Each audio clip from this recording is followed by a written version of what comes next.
পেপালন জাতের বেগুন চাষ করে লাভবান হওয়ার আশা নেত্রকোনার কৃষকের। এ নিয়ে বিস্তারিত জানাচ্ছেন সহকর্মী সোহান আহমেদ কাকন। আছি নেত্রকোনার বারহাট্টা উপজেলার সিংদা ইউনিয়নের মল্লিকপুর গ্রামে। এখানে আমরা দেখেছি যে বিস্তীর্ণ এলাকা জুড়ে কিন্তু বেগুন, টমেটো এবং অন্যান্য যে শীতকালীন সবজিগুলো রয়েছে, বিশেষ করে মরিচ সহ বিভিন্ন সবজি কিন্তু আবাদ করেছেন এখানকার কৃষকরা। আর এই যে রমজান শুরু হয়েছে, এই রমজানে কিন্তু এই বেগুনের চাহিদাও কিন্তু বেশ বেড়েছে, যে কারণে দাম আগের চেয়ে কিছুটা বেড়েছে, যে কারণে তারা কিন্তু লাভের আশা করছেন। তবে এই যে ফসল বেগুন সেগুলো কিন্তু আসলে ফলাতে বেশ খরচ হয়, যে কারণে কিছুটা শঙ্কায় থাকেন। তবে আমরা এই মুহূর্তে যেই জমিটিতে আছি, এটি আব্দুল গনি কৃষক, তিনি আসলে চাষাবাদ করেছেন। এখানে কেমন খরচ হয়েছে এবং কি ধরনের সমস্যার সম্মুখীন হচ্ছেন তারা, সেগুলো নিয়ে আসলে কথা বলতে চাই।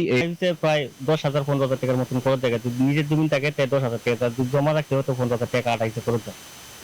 আমরা এই সার বীজ অনেক দাম দিয়ে কিনতে হয়, কিনে বাদে এই টাকাটা তুলে বাদে লাভ আশা করেন। আর যে আমরা এই হানি দিবার ব্যবস্থা নাই, এই যে বাড়ির একটা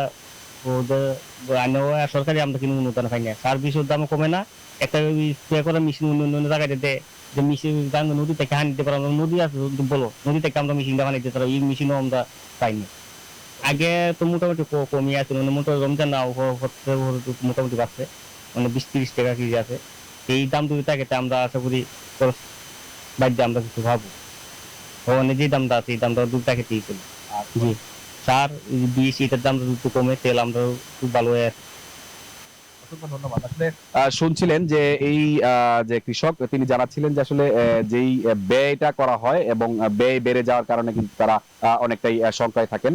তবে এখন কিন্তু আসলে যেহেতু নতুন সরকার এসেছে দেশে, সেই নতুন সরকারের কাছে কিন্তু তাদের দাবি সার, কীটনাশক যেগুলো রয়েছে এবং ডিজেল সহ যেগুলো আসলে এই কৃষি সংশ্লিষ্ট যেই পণ্যগুলো রয়েছে, সেগুলোর দাম যেন কিছুটা কমিয়ে আনা হয় এবং এতে করে যেন তারা লাভবান হয়। এই ছিল আমার কাছে নেত্রকোনার সবজি বাগান থেকে সবশেষ